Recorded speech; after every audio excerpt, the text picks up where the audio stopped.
தெளிவான ஞான முரளி. பள்ளத்தை நோக்கும் வெள்ளத்தை போல் பாபாவிடம் நாம் சென்றிடுவோம். பள்ளத்தை நோக்கும் வெள்ளத்தை போல் பாபாவிடம் நாம் சென்றிடுவோம்.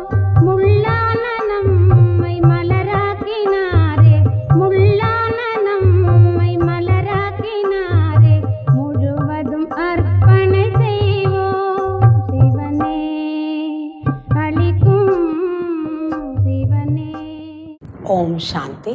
இன்றைக்கு பாபா முக்கியமாக இந்த நாடகம் ஒரு விளையாட்டு, இந்த நாடகத்தோட ஆழமான விஷயங்களை நம்ம புரிஞ்சுக்கிறதுக்காக பல விஷயங்களை சொல்லியிருக்கார். ஸோ பாபா சொல்கிறாங்க, யார் ஒருத்தர் எப்படி ஆத்மா பரமாத்மாவை புரிஞ்சுக்கிட்டோமோ அதே போல் இந்த நாடகத்தை ட்ராமாவை பற்றி புரிஞ்சுக்கிட்டாங்க, இது ஒரு விளையாட்டு அப்படின்னு, அவங்க வாயிலிருந்து எந்த மாதிரி வார்த்தைகள் வராதுன்னு சொல்கிறார். அவங்க ஒரு பொழுதும் அப்படி சொல்ல மாட்டாங்க, இது நடக்காமல் இருந்திருந்தா, இதெல்லாம் நடந்திருந்தா, இல்லை இது ஏன் இப்படி நடக்கணும், இதுதான் நடக்கணும் அப்படிங்கிறதெல்லாம் அவங்க சொல்ல மாட்டாங்க. ஏன்னா எதெல்லாம் நடந்து கொண்டு இருக்கோ இல்லை எதெல்லாம் நடந்து முடிஞ்சுதோ இது எல்லாமே ட்ராமாவில் இருக்குது. இது பாபா நமக்கு புரிய வைக்கிறாரு.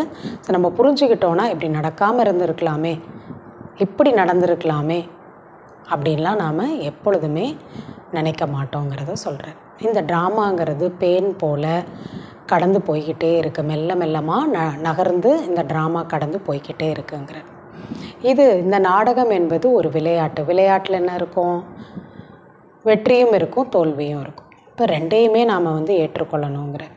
பாதி கல்பம் நமக்கு வெற்றி இருந்தது, பாதி கல்பம் நமக்கு தோல்வி இருக்குது. அப்படின்னா சுகமும் துக்கமும் பாதி கல்பம் இருக்க தான் செய்யுது. ஸோ இதையும் நாம் ஏற்றுக்கொள்ள வேண்டும். பாபா அதனால தான் சொல்கிறாங்க, அதுக்காக எந்த ஒரு விஷயத்துக்காக ட்ராமாவை புரிஞ்சுக்கிட்டால் நம்ம கவலைப்பட மாட்டோம் அப்படின்னா, யாராவது சரீரத்தை விட்டுட்டாங்கன்னா சொர்க்கத்துக்கு போயிட்டாங்கன்னு சொல்கிறாங்க. ஆனால் நமக்கு தெரியும் அப்படி யாரும் போகிறதில்ல, இங்கே தான் திரும்ப நடிக்கிறாங்க. அது புத்தாவே இருந்தாலும் சரி, நிர்வாணுக்கு போயிட்டாருங்கிறாங்க. ஆனால் அவரும் இங்கே நடித்து தான் ஆகணும்.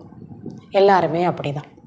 அப்போ யாருக்கு எவ்வளவு பார்ட் இருக்கோ அதை நடிக்கிறாங்க. அந்த டைம் வந்துருச்சுன்னா அந்த ஆத்மா அந்த உடல்லிருந்து விலகி இன்னொரு உடலுக்கு நடிக்கிறதுக்கு போயிடுது.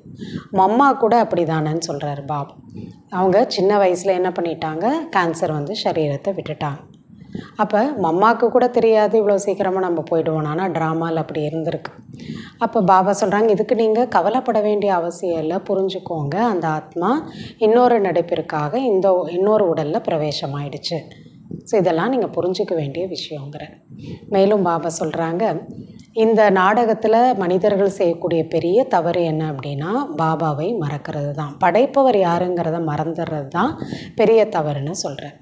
மேலும் பாபா சொல்கிறாங்க, ஒரே ஒரு சிவ பாபா மட்டும்தான் இப்போ குருவாக இருக்க முடியும். வேறு யாருமே குருன்னு சொல்ல முடியாது. புத்தரோ கிரைஸ்டோ யாரையும் சொல்ல முடியாது. ஏன்னா குருனா திரும்பி தூய்மைப்படுத்தி கூடவே அழைச்சிட்டு போகிறவங்க தான் குரு. அவரை தான் பதீத்த பாவன்னு சொல்ல முடியாது. சிவ பாபா மட்டும்தான் செய்கிறார். மற்ற எல்லாருமே கிரைஸ்டோ புத்தாவோ கீழே வராங்க, கூடவே அவங்க சேர்ந்த ஆத்மாக்களும் கீழே வராங்க. அப்போ மேலேருந்து கீழே கூட்டிகிட்டு வராங்க. ஆனால் கீழேருந்து மேலே கூட்டிகிட்டு போக முடியாது. ஏன்னா அவங்க திரும்ப இங்கே தான் பிறவி எடுத்துகிட்டு இருக்க முடியும்.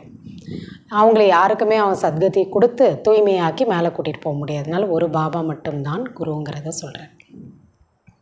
மேலும் பாபா சொல்கிறாங்க, பாவங்கள் எல்லாமே ஒரு பாபாவை நினைப்பதனால மட்டும்தான் அழியும். உங்களுக்கு பாபா ஃபீல் பண்ண சொல்கிறார். உங்களோட தலையில் பல பிறவியோட பாவ சுமை இருக்குன்னு நீங்கள் உணர்றீங்க தானே. அப்போ என்னை நினைவு செய்யுங்க, உங்களுடைய பாவங்கள் அழிந்துவிடும். என்ன நினைக்கவே இல்லைன்னா எப்படி பாவங்கள் அழியும், எப்படி ராஜ்யத்தையும் நீங்கள் அடைவீங்க? அதனால தான் பாபா சொல்கிறாங்க, நீங்கள் யோகாங்கிற வார்த்தை கூட சாஸ்திரங்களில் சொல்லப்பட்டது தான். அதனால் அந்த வார்த்தையை கூட விட்டுருங்க. யோகானா கஷ்டம், என்ன நினைங்க, அவ்வளோதான், எல்லா விகர்மமும் விநாசமாயிடுங்கிற. மேலும் பாபா சொல்கிறாங்க, பாபா நமக்கு ராஜ்யத்தை சொர்க்கத்தை கொடுக்குறாருன்னா அந்த ராஜ்யத்தை நம்மக்கிட்டேருந்து வேறு யாருனாலையும் பறிக்கவே முடியாது. ஏன்னா அங்கே வேறு யாரும் கிடையாது. இப்போ 2500 வருஷம் நிலையான சுகம் சாந்தியாக வளங்களோடு இருக்கும். இதை நினைக்கும் போது உங்களுக்குள்ளே எவ்வளோ குஷி என்பது இருக்க வேண்டும். குஷியில் நீங்கள் அப்படியே துள்ள வேண்டும்னு பாபா சொல்கிறாங்க. ஸோ அதுக்காக நீங்கள் இந்த ட்ராமாவை பற்றி புரிஞ்சுக்கிட்டிங்கன்னா சுகத்தையும் துக்கத்தையும் ஏற்றுக்கொள்வீங்க. மாயாவுக்கிட்ட நம்ம தோல்வியும் அடைகிறோம், மாயா கிட்ட வெற்றியும் அடைகிறோம். உலகத்தில் மாயா என்னன்னே தெரியாது. மாயானா ஏதோ பணத்தை மாயாங்கிறாங்க, இல்லை மனிதனை கெட்ட மனிதனை மாயாங்கிறாங்கன்னா அப்படி கிடையாது. பாபா புரிய வைக்கிறார், பணம் மாயா கிடையாது. பணம் ஒரு வளம், பணம்ங்கிறது ஒரு செல்வம்.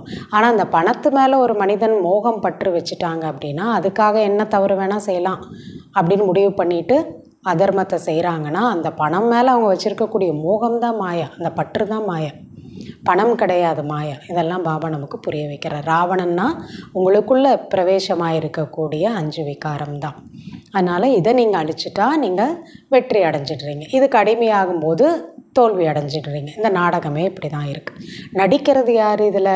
ஆத்மா தான் நடிக்குது. நடிகன்கிறது ஆத்மா தான். ஆத்மாவுக்கு இது சொந்த இடம் கிடையாது. பாபா சொல்கிறாங்க, நீங்கள் புரிஞ்சுக்கிட்டீங்க உங்களுடைய உண்மையான வீடு, நீங்கள் வசிக்கக்கூடிய இடம் மேலே இருக்குது, இனிமையான அமைதியான வீடு பரம்தாம். அங்கேருந்து நடிக்கிறோன்னு நீங்கள் புரிஞ்சுட்டீங்க. இது ஒரு நாடக மேடை. இதுக்கு நடிக்கிறதுக்கு ஒரு லைட்டு தேவை. அதனால சூரியன் சந்திரன்லாம் இருக்குது. மனுஷங்க அதையும் தேவதைகள்னு சொல்லிட்டாங்க. எவ்வளோ பெரிய இது, அது தேவதை கிடையாது. சூரியன் சந்திரன்லாம் அந்த எல்லா பிளானட்டையும் என்ன பண்ணிட்டாங்க, தேவதைன்னு சொல்லிட்டாங்க. அப்படியெல்லாம் கிடையாதுன்னு பாபா புரிய வைக்கிறாங்க. வாங்க பாபா சொல்லக்கூடிய முழுமையான முறையை கேட்கலாம். ஓம் சாந்தி. 13/6/2025 காலை முரளி பாப்தாதா மதுபன். இனிமையான குழந்தைகளே, இந்த எல்லையற்ற விளையாட்டில் ஆத்ம ரூப நடிகராகிய நீங்கள் நடிக்கக்கூடியவர்கள்தான். உங்களுடைய இருப்பிடம் இனிமையான அமைதியான வீடு. இப்பொழுது அங்கே போக வேண்டும். கேள்வி: நாடகம் என்ற விளையாட்டை யார் யதார்த்தமாக புரிந்திருக்கிறார்களோ அவர்களின் வாயிலிருந்து எந்த வார்த்தை வராது.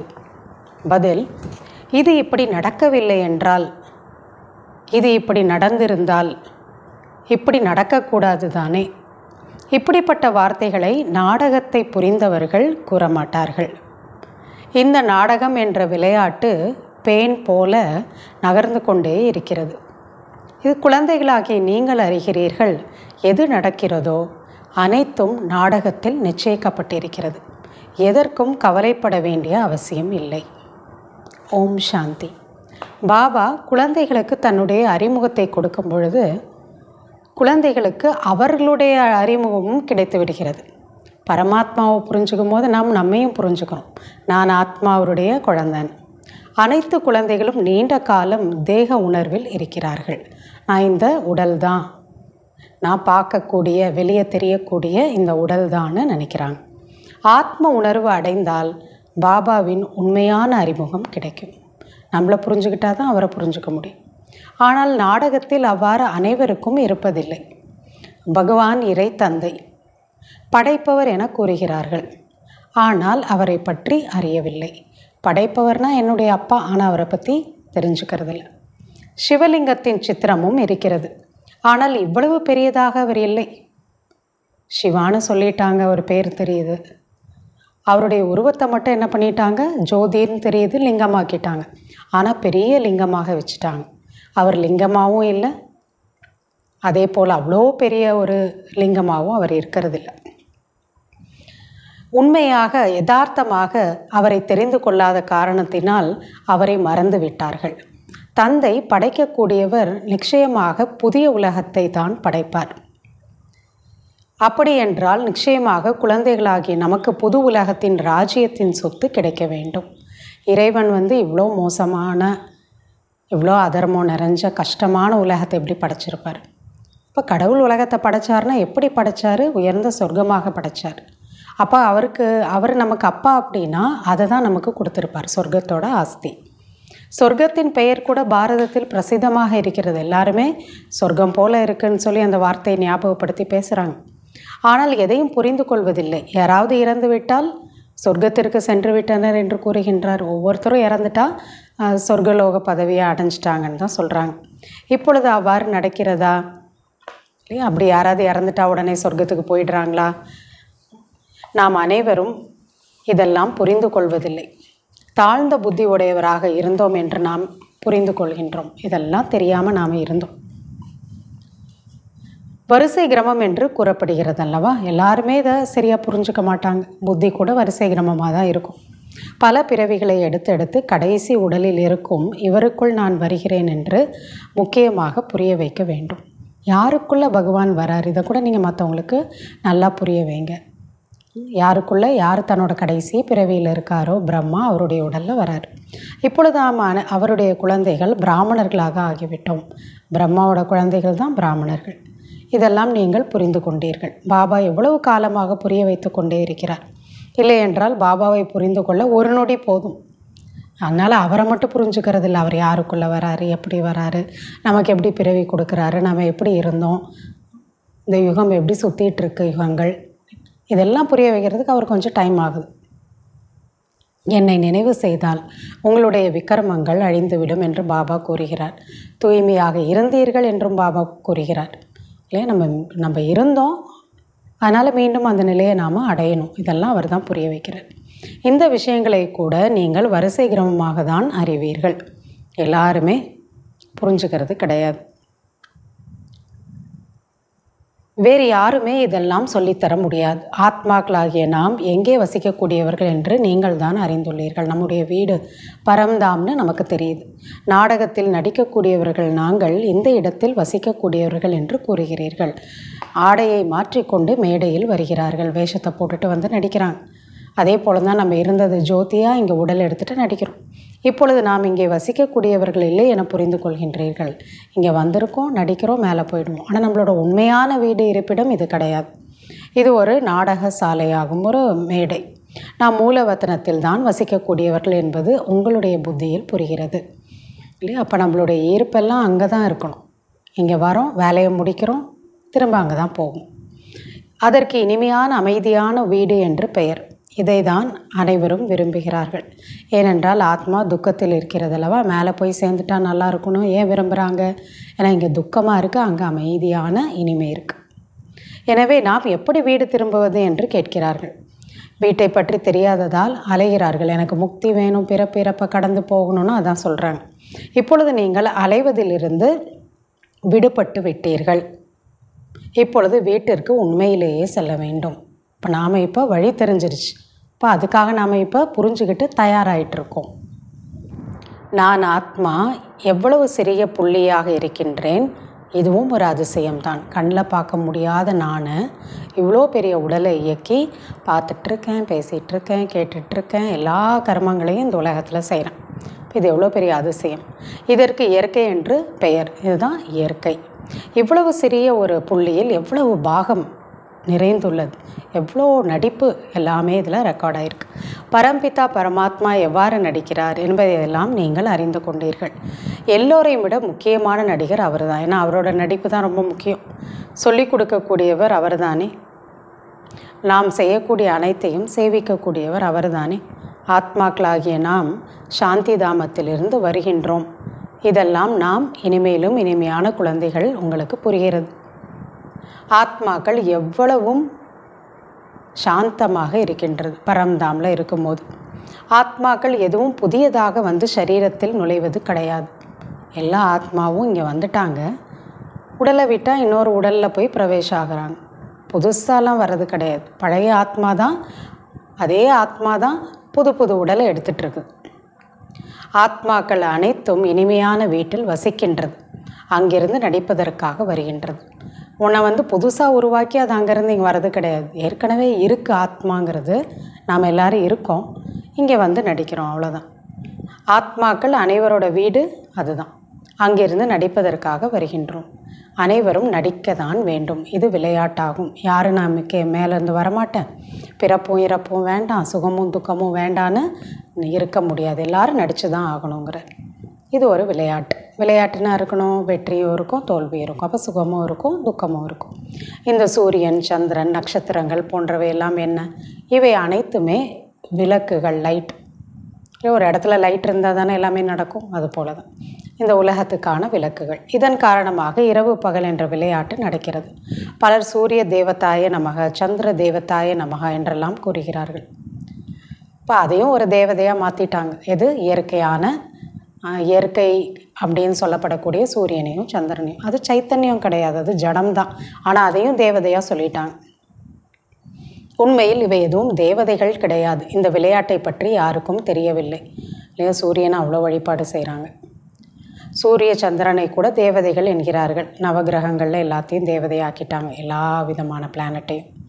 இந்த விளையாட்டை பற்றி யாருக்கும் தெரியாத காரணத்தினால உண்மையில் இந்த உலக நாடகத்திற்கு இவை அனைத்துமே விளக்குகளாக இருக்கின்றது. நாம் இனிமையான அமைதியான வீட்டில் வசிக்கக்கூடியவர்கள். இங்கே நாம் நடித்து கொண்டிருக்கின்றோம். இந்த சக்கரம் பேன் போன்று மெதுவாக நகர்ந்து கொண்டே இருக்கிறது. ஒவ்வொரு நாளும், ஒவ்வொரு செகண்டாக, ஒவ்வொரு நிமிடமாக கடந்து போய்கிட்டே இருக்கு. என்னென்ன நடக்க வேண்டுமோ அது நாடகத்தில் நிச்சயிக்கப்பட்டு இருக்கிறது. இப்படி நடக்கவில்லை என்றால் நல்லா இருந்திருக்குமே. இப்படி நடந்திருக்கும் என்றால் இப்படியெல்லாம் கூறக்கூடாது. நான் இப்படி செய்யலைன்னா இப்படி தானே இருந்திருக்கோம். ஆனால் செய்யாமல் இருக்கிறதுங்கிறது ட்ராமாவில் இல்லை, செஞ்சிட்டோனாலே அது ட்ராமாவில் இருக்குன்னு அர்த்தம். அதனால் இப்படி நடக்கலைன்னா இப்படி இருந்திருக்கலாமே அப்படின்லாம் கிடையாது. இது நாடகம் அல்லவா? எடுத்துக்காட்டு இருக்குது. உங்களுடைய தாய் மம்மா இருந்தார், போய்விடுவோம் என்ற எண்ணத்தில் கூட அவர் இல்லை. ஆம், சரீரத்தை விட்டுவிட்டார். அவர் நினைக்கவே கிடையாது. ஆனாலும் ட்ராமாவில் இருந்திருக்கு அவர் இவ்வளோ காலம்தான் இருக்கணும்னு. சீக்கிரமே அவங்க கேன்சர் சரீரத்தை விட்டுட்டாங்க. ஏன்னா இது நாடகம், இப்படி தான் அவங்களுக்கான ரோலு அமைக்கப்பட்டிருக்கு. இப்பொழுது தன்னுடைய புதிய பாகத்தை நடித்து கொண்டிருக்கிறார். ஆத்மா என்ன பண்ணும்? இந்த உடலை தான் விட்டுருச்சு, இன்னொரு பாகத்தை நடிக்க இன்னொரு உடலுக்கு போயிடுச்சு. கவலைப்படுவதற்கு எதுவுமே இல்லை. பாபா சிம்பிளாக சொல்கிறார், எந்த ஆத்மாவும் இன்னொரு ரோலை நடிக்கிறதுக்கு போயிட்டாங்கன்னா அதுக்கு கவலைப்பட வேண்டிய அவசியம் இல்லை. இங்கே அனைத்து குழந்தைகளின் புத்தியிலும் நாம் நடிகர்கள். இது வெற்றி தோல்வியின் விளையாட்டு என்பது புத்தியில் இருக்கிறது. அந்த வெற்றி தோல்வியின் விளையாட்டு மாயாவின் ஆதாரத்தில் இருக்கின்றது. மாயாவிடம் தோல்வி அடைந்தால் தோல்வி, மாயாவிடம் வெற்றி அடைந்தால் அது வெற்றி. ஏன்னா சத்தியுகத்தில் நமக்கு மரணத்தோட எந்த இம்பேக்டும் தாக்கமும் ஏற்படாது. அது நம்முடையதாகட்டும் இல்லை மற்றவங்களாகட்டும். நாமும் சுய விருப்பத்தோடு இடுவோம். மற்றவங்க சரீரம் விட்டாலும் ஏற்றுப்போம். யாரும் அங்கே அழுகப்படுறதோ துக்கப்படுறதோ இருக்காது. அப்போ இப்போ நம்ம மோகம் பற்றுக்கெல்லாம் அடிமை ஆகிட்டோம், மாயா கிட்ட தோத்துட்டோம். அதனால தான் நமக்கு இங்கே எல்லாமே வருது. இப்போ மாயாவிடம் வெற்றி அடைகிறது, மாயாவிடம் தோல்வி அடைகிறது, இதெல்லாம் இங்கே தான். இதை அனைவரும் பாடுகிறார்கள். ஆனால் புத்தியில் சிறிது கூட ஞானமில்லை. மாயா கிட்ட தோக்கிறதுனா என்னன்னு தெரியாது. மாயா என்றால் என்ன என்பது உங்களுக்கு தான் தெரியும். அது யாரோ ஒரு தனியாக வெளியே ஒருத்தர் கிடையாது. மாயா என்பது நமக்குள்ளே இருக்கக்கூடிய இந்த காமம், மோகம், பற்று, அகங்காரம், இதெல்லாம் தான் நமக்குன்னு தெரியறதில்லை. இதுதான் மாயான்னு தெரியறதில்லை. இது ராவணன் ஆகும். இதெல்லாமே ராவணன். இதற்கு தான் மாயா என்று கூறப்படுகிறது. பணத்திற்கு, செல்வத்திற்கு மாயா என்று சொல்ல முடியாது. பணத்தை மாயான்னு எப்படி சொல்கிறது? பணம்னா அது செல்வம், அவ்வளோதான். அது ஒரு வளம். அதை போயிட்டு மாயான்னு சொல்ல முடியாது. அது மேலே நம்ம வைக்கக்கூடிய பற்று, மோகம், அதை அடையிறதுக்கு என்ன வேணால் நான் செய்வேன் தப்பு, அதுக்கு பேர் தான் மாயான்னு சொல்லப்படும். இவர்களிடம் நிறைய பணம் இருக்கிறது என்று மனிதர்கள் நினைக்கிறார்கள். எனவே மாயாவின் போதை என்று கூறிவிடுகிறார்கள். இவங்களுக்கெல்லாம் என்ன ரொம்ப பணம் இருக்குது, அந்த மாயாவோட போதை அப்படின்னு பணத்தை சொல்லிடுறாங்க. ஆனால் மாயாவின் போதை என்றால் என்ன?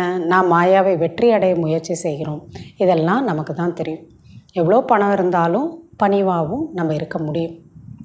இப்பொழுது பகவான் வாக்கு யாருக்கு முன்பாக சொல்லப்படுகிறது? ஆத்மாக்களுக்கு முன்பாக, நமக்கு தான். ஆத்மாக்களுக்கு முன்பாக அவர் பேசுகின்றார். நிச்சயமாக பகவான் சிவன் தான் ஆத்மாக்களுடன் பேச வர வேண்டும். அவர் வந்து தான் எல்லா அறிவுரையும் நமக்கு கொடுக்குறார். கிருஷ்ணரோ தேகத்தை உடையவர் ஆவர்.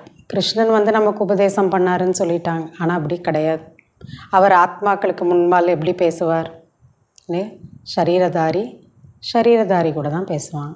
ஆனால் ஆத்மா கூட பேசுறதுனா பரமாத்மா தான். உங்களுக்கு தேகத்தை உடையவரும் ஞானத்தை கொடுக்க முடியாது. பாபாவிற்கு தேகம் கிடையாது. மற்ற அனைவருக்கும் தேகம் இருக்கிறது. அவர்களுக்கு பூஜையும் செய்கிறார்கள். அவர்களை நினைப்பது எளிதாக இருக்கிறது. ஏன்னா உடல் இருக்குது, நினச்சி பழக்கம் இருக்குது, நமக்கு ஈஸியாக இருக்குது. ஃபோட்டோவை பார்த்து, ஒரு சிலையை பார்த்து, மூர்த்தியை பார்த்து நினைக்கிறோம். உயர்ந்தலும் உயர்ந்த பகவான், அவருக்கு தேகம் இல்லை. அதனால தான் அவரை நினைக்கிறது கஷ்டமாக இருக்குது. மூலவத்தனத்தில் ஆத்மாக்கள் இருந்தபோது உங்களுக்கும் தேகம் இருந்ததா? இல்லை. நீங்களும் அப்படி தான் உடல் இல்லாமல் இருந்தீங்கன்னு சொல்கிறார் பாபா. நம்ம அப்படி தான் ஆத்மா இருந்தோம், ஜோதியை. நீங்கள் ஆத்மாக்கள் மட்டுமே இருந்தீர்கள் என்று புரிந்து கொள்கிறீர்கள். இந்த பாபாவும் ஆத்மாவாக இருக்கிறார். சிவபாபாவும் ஆத்மாவாக தான் இருப்பார். அவர் மட்டுமே மேலானவர். இவருடைய நடிப்பும் மிக உயர்ந்தது. நடித்துவிட்டு சென்றிருக்கிறார். அதனால தான் சிவ ஜெயந்தியெல்லாம் நம்ம கொண்டாடுறோம். இங்கே வந்திருக்கார். அப்போது தான் பூஜை நடக்கிறது. வந்து மிக உயர்ந்த காரியத்தை நமக்காக பண்ணியிருக்கார். பெரிய பிராப்தியை நம்ம கொடுத்துருக்கார். அதனால தான் கோயில் கட்டி அவரை புகழெலாம் பாடுறோம்.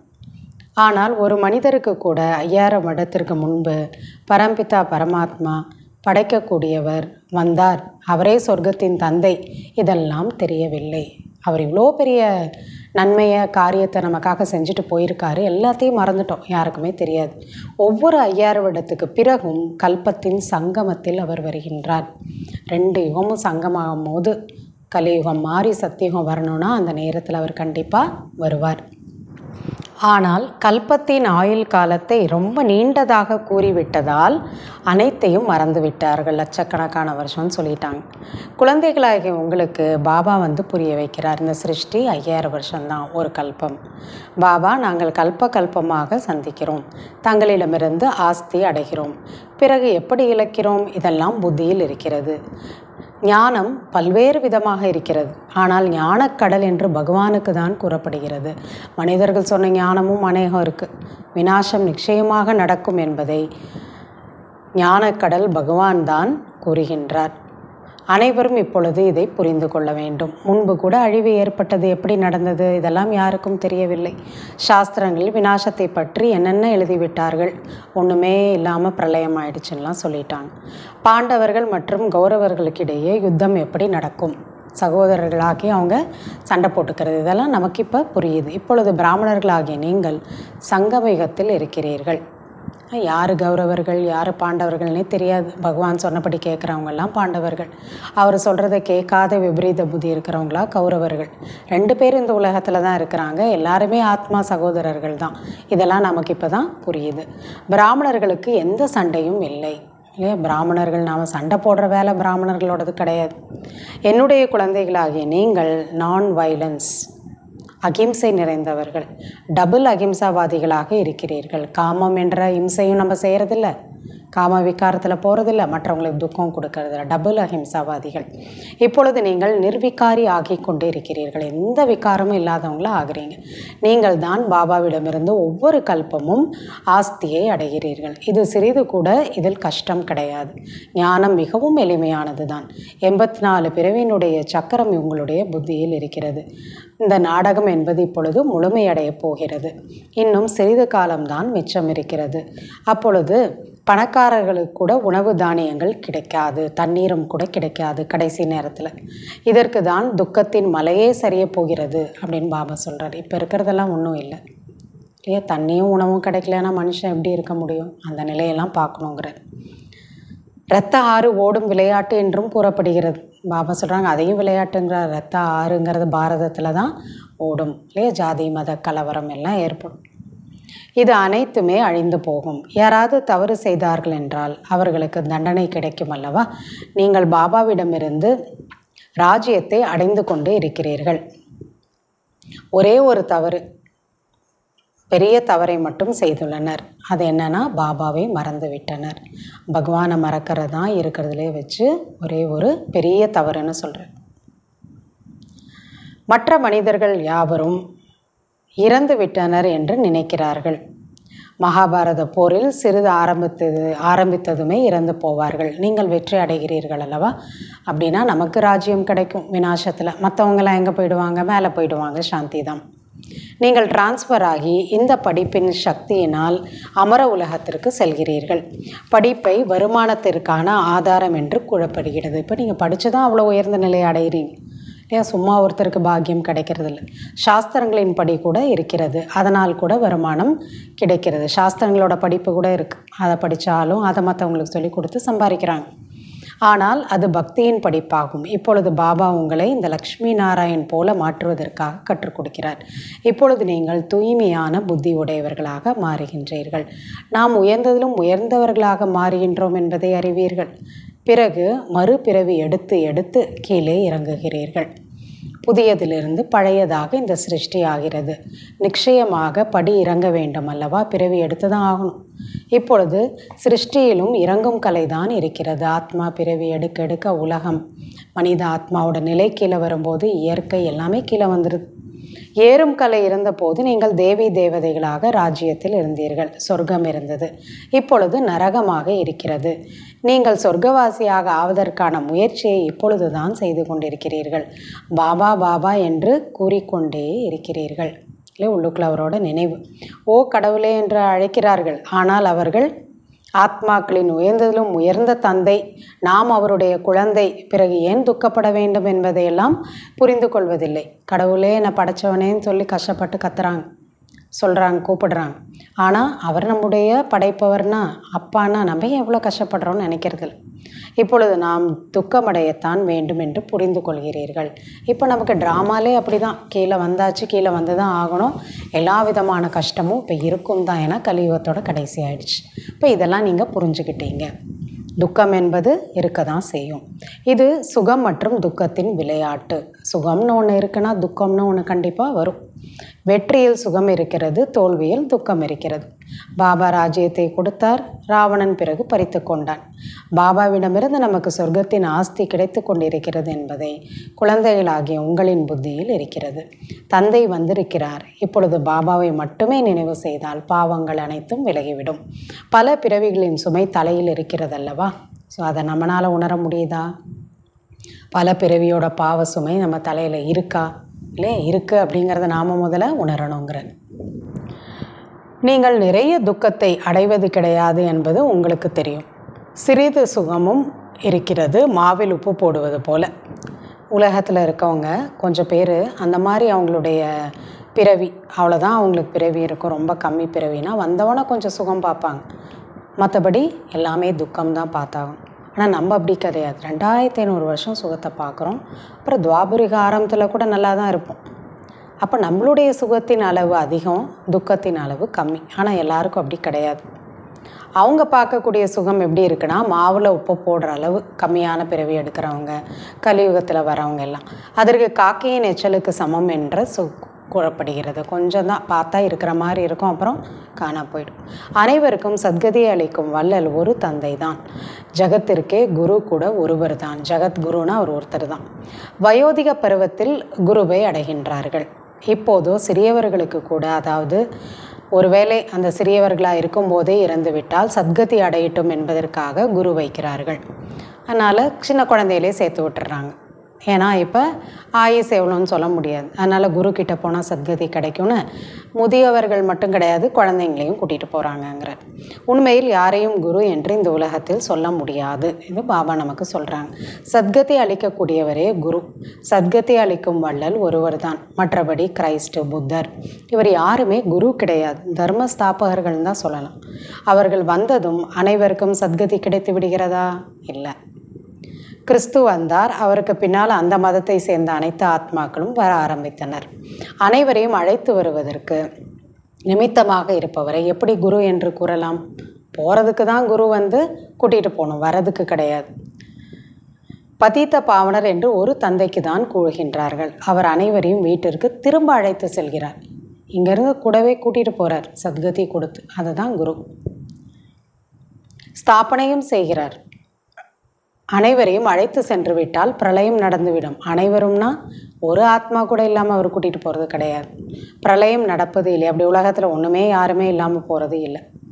அனைத்து சாஸ்திரங்களுக்கும் தாயாக ஸ்ரீமத் பகவத்கீதை இருக்கின்றது. எப்பொழுதும் தர்மம் என்றும் பாடப்பட்டுள்ளது. அதாவது தர்மம் எப்போ என்ன பாடப்பட்டிருக்கு? யதா யதாகி தர்மஸ்ய.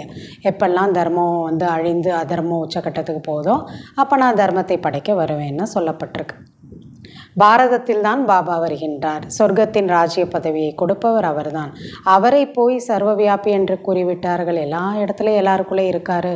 சிவோகம் நாமே சிவம்னு சொல்லிட்டாங்க. புதிய உலகத்தில் முழு உலகத்திலும் நம்முடைய ராஜ்யம் மட்டுமே இருக்கும் என்ற குஷி குழந்தைகளாகிய உங்களுக்கு இருக்கின்றது. அங்கே வேறு யாருமே நம்ம நாட்டை பிடிச்சிக்கிறதுக்கு, ராஜ்யத்தை பிடிச்சிக்கிறதுக்கு இருக்க மாட்டாங்க. இந்த ராஜ்யத்தை யாருமே பறிக்க முடியாது. இங்கேயோ ஒவ்வொரு துண்டிற்காகவும் தங்களுக்குள் எவ்வளவு சண்டையிட்டு கொள்கிறார்கள். இது என்னோட இடம், நீ காலி பண்ணுன்னு எவ்வளோ சொல்கிறாங்க. உங்களுக்கு ஆனந்தமாக இருக்கிறதல்லவா? இதெல்லாம் கேட்டு குஷியில் நீங்கள் துள்ள வேண்டும். கல்பமாக நாம் யாரிடமிருந்து ஆஸ்தியை அடைகின்றோம் என்பது தெரியும் போது எவ்வளவு குஷி இருக்க வேண்டும். என்னை நினைவு செய்யுங்கள் என்று பாபா கூறுகின்றார். ஆனால் பிறகு மறந்து போய்விடுகிறார்கள். பாபா யோகம் துண்டிக்கப்பட்டு விட்டது என்று கூறுகிறார்கள். யோகா என்ற வார்த்தையை எடுத்து விடுங்கள் என்று பாபா கூறுகிறார். ஏன்னா நினைங்கன்னு சொல்கிறார் சிம்பிளாக. அது சாஸ்திரங்களின் வார்த்தையாகும். பாபா யோகான்னு சொல்கிறதில்ல, நினைவுன்னு தான் சொல்கிறார். யோகாங்கிறது மனிதர்கள் சொன்னதுங்கிறது. பாபாவிடமிருந்து சொர்க்கத்தின் ராஜ்ய பதவி கிடைக்கிறது. அவரை நினைக்கவில்லை என்றால் விக்ரமம் எப்படி விநாசமாகும்? ராஜ்யம் எப்படி கிடைக்கும்? நினைக்கவில்லை என்றால் பதவி குறைந்து போகும், தண்டனையும் கிடைக்கும். இது கூட தெரியாமல் இருக்கிறார்கள். அவ்வளவு முட்டாளாக இருக்கிறார்கள். நான் கல்பமாக என்னை நினைவு செய்யுங்கள் என்று உங்களுக்கு கூறுகின்றேன். ஒவ்வொரு கல்பம் நமக்கு சொல்கிறார், உயிரோடு வாழ்ந்து கொண்டே இந்த உலகத்திலிருந்து இறந்து விடுங்கள். இந்த உலகத்திலேருந்து இறந்துருங்க, நான் தான் இப்போ உங்களோட உலகம் அப்படிங்கிறத சொல்கிறார். பாபாவின் நினைவினால்தான் உங்களுடைய விக்ரமங்கள் விநாசமாகும், பாவம் அழியும் மற்றும் நீங்கள் வெற்றி மாலையாக வருவீர்கள். எவ்வளவு எளிதாக இருக்கிறது. உயர்ந்ததிலும் உயர்ந்த சிவபாபா மற்றும் பிரம்மா இருவருமே உயர்ந்தவர்கள்தான். அவர் பரலோகத்தை சேர்ந்தவர், இவர் அலௌகிகமானவர், முற்றிலும் சாதாரணமான டீச்சர். அந்த டீச்சரோ தண்டனையை கொடுக்கிறார்கள், இவரோ செல்லமாக நமக்கு எவ்வளவு படிப்பை கற்றுக் கொடுக்கிறார் இல்லையா? அங்கே புரியல, ஒரு 2வது தடவை கேட்டால் அடிதான் விழுகும். ஆனால் இங்கே அப்படி கிடையாது. பாபா எவ்வளோ அன்பாக புரிய வைக்கிறார். இனிமையான குழந்தைகளே, பாபாவை நினைவு செய்யுங்கள், சதோ பிரதானமாக மாறுங்கள் என்று கூறுகிறார். பதீத்த பாவனர் ஒரே ஒரு தந்தை தான், குருவும் அவர்தான். வேறு யாருமே குருவாக ஆக முடியாது. புத்தர் அனைத்தையும் கடந்து நிர்வாணத்தை அடைந்தார் என்று கூறுகின்றார்கள். அது அனைத்தும் கட்டுக்கதையாகும். அப்படின்னா நிர்வாணில் பிறப்ப கடந்து அங்கே இருக்கார் அப்படி இல்லை. அவரும் பிறவி எடுத்து இங்கே தான் இருக்கார். ஒருவர் கூட திரும்பி போக முடியாது. யார் வராத வரைக்கும்? பாபா வராத வரைக்கும். அனைவருக்கும் நாடகத்தில் நடிக்கும் பாகம் இருக்கின்றது. எவ்வளவு பரந்த புத்தியும் மகிழ்ச்சியும் உங்களுக்கு இருக்க வேண்டும். இதெல்லாம் எனக்கு தெரியுதுன்னா எவ்வளோ மகிழ்ச்சி இருக்கணும். மேலிருந்து அனைத்து ஞானமும் புத்தியில் இருக்கிறது இல்லையே? அப்படிலாம் இருந்தோம், மேலே இப்போ வந்திருக்கோம், எல்லாமே உங்களுக்கு தெரியும். பிராமணர்கள் தான் ஞானத்தை எடுத்துக்கொள்கிறார்கள். சூத்திரர்களுக்குள்ளும் தேவதைகளுக்குள்ளும் இந்த ஞானம் கிடையாது. கடைசியில் சூத்திரனாக இருந்தோம், அப்பையும் ஒன்றும் தெரியாது. சத்தியத்துக்கு போயிடுவோம் தேவதையா, அப்பையும் நமக்கு எதுவும் தெரியாது. பிராமணர்களுக்கு தான் தெரியும்.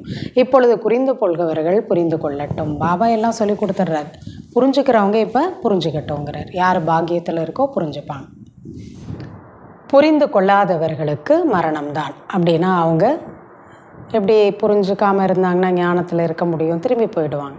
பதவியும் குறைந்து போகும். பள்ளிக்கூடத்தில் படிக்கவில்லை என்றால் பதவி குறைந்து போகும் இல்லையா? பதவி எப்படி உயர்வு அடைவாங்க? அப்பா மற்றும் ஆஸ்தி, இதுதான் நீங்கள் ஞாபகம் வச்சுக்க வேண்டியது. நாம் மீண்டும் நம்முடைய ராஜ்யத்தை அடைந்து கொண்டிருக்கிறோம். இந்த பழைய உலகம் என்பது அழியப் போகிறது. அச்சா, இனிமேலும் இனிமையான காணாமல் போய் கண்டெடுக்கப்பட்ட செல்லமான குழந்தைகளுக்கு தாயும் தந்தையுமான பாப் தாதாவின் அன்பு நினைவுகள் மற்றும் காலை வணக்கம். ஆன்மீக குழந்தைகளுக்கு ஆன்மீக தந்தையின் நமஸ்காரம், ஆன்மீக தந்தைக்கு ஆன்மீக குழந்தைகளின் நமஸ்காரம்.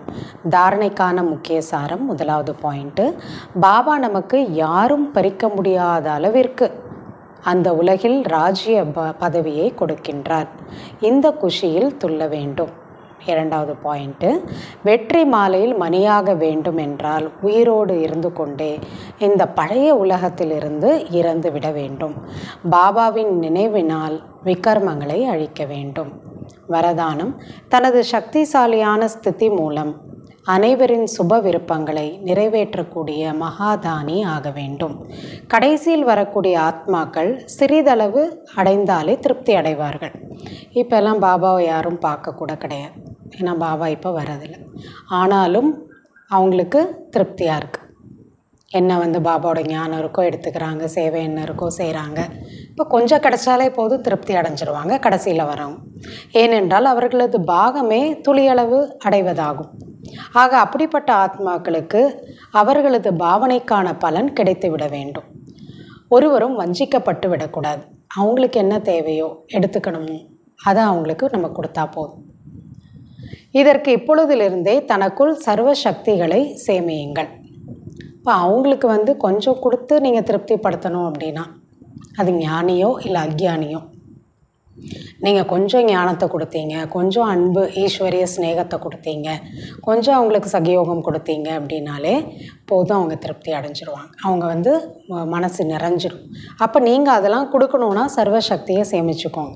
எப்பொழுது நீங்கள் தனது சம்பூர்ண சக்திசாலியான மகாதானி நிலையில் நிலைத்திருக்கிறீர்களோ அப்பொழுது தனது உதவியின் மூலம், மகாதானத்தின் கடமையின் மூலம் சுப பாவனை என்ற ஸ்விட்சை ஆன் செய்ததும் பார்வையினாலேயே அவர்கள் திருப்தியாகி விடுவார்கள். நீங்கள் பார்த்தாலே போதும், உங்களுக்குள்ளே இருக்கக்கூடிய சுப பாவனையோட சக்தி அவங்கள என்ன பண்ணிடுமா, திருப்தி அடைய வச்சிடும். ஆனால் உங்களுக்கு அந்தளவுக்கு சர்வசக்திகளோட ஸ்டாக் இருக்கணுங்கிற ஸ்லோகன். சதா ஈஸ்வரிய நியமங்கள் படி நடந்து கொண்டே இருந்தீர்களானால் மரியாதா புருஷோத்தமர்களாக ஆகிவிடுவீர்கள். பாபா கொடுக்கக்கூடிய ஒவ்வொரு நியமங்கள் என்னவோ அதைப்படி நீங்கள் கடைப்பிடிச்சிக்கிட்டே இருந்தீங்கன்னா அதோடைய ரிசல்ட்டாக தேவதைகளை எப்படி மரியாதா புருஷோத்தம், எந்த ஆத்மாவோட மரியாதையும் தாண்டி போக மாட்டாங்க, குணங்கள்லேருந்து விலக மாட்டாங்க. ஸோ அந்த மாதிரி நீங்கள் மரியாதா புருஷோத்தமமாக ஆகிவிடுவீர்கள். அவ்வியக்த இஷாரா. ஆத்மீக ஸ்திதியில் நிலைப்பதற்கான அபியாசம் செய்யுங்கள். உள்நோக்கு முகமுடையவர்களாக மாறுங்கள். சேவையின் களத்தில் செல்கின்ற பொழுது இந்த ஆத்மா பல காலம் உள்நோக்கு முகமுடையவர்களாக ஆன்மீகம் என்ற குகையிலிருந்து வெளியேறி சேவைக்கு வந்திருக்கிறார் என்ற அனுபவத்தை ஏற்படுத்த வேண்டும். சேவைக்கு போகிறீங்கன்னா இவங்க எப்படி பல வருஷம் இந்த குகையில் தவம் பண்ணவங்க வெளியே வந்தால் அவங்க சக்தி எப்படி இருக்கும், அதே போல் தான் உங்களையும் அவங்க அனுபவம் செய்யணும். இந்த உலகத்தோடு டிஸ்கனெக்டடாக, இந்த உலகத்துக்கும் அவங்களுக்கு சம்மந்தம் இல்லை, இவங்க உலகம் தனி, அப்படி அவங்க அனுபவம் செய்யணும். தபஸ்வி ரூபம் தென்பட வேண்டும். எல்லையற்ற வைராகிய ரேகைகள் முகத்தில் தென்பட வேண்டும். இந்த உலகத்து மேலே சின்ன சின்ன ஆசைகள், விஷயங்கள், எல்லைக்குட்பட்ட விஷயங்கள், இதில் இருந்தாலும் நம்ம விலகியவர்கள் அப்படிங்கிற அந்த வைராகிய ரேகை உங்கள் முகத்தில் அனுபவமாகணும். எந்த அளவிற்கு அதிகமாக ஆன்மீக நிலையோ அந்த அளவிற்கு கருணை, இப்படிப்பட்ட சேவைக்கான நேரம் இது. எந்த அளவுக்கு ஆத்மீக ஸ்திதியில் இருக்கீங்களோ அந்த அளவுக்கு உங்ககிட்ட கருணையும் இருக்கும். இப்போ அப்படி ஒரு சேவை செய்யக்கூடிய டைம் தான் இது. அச்சா. ஓம் சாந்தி.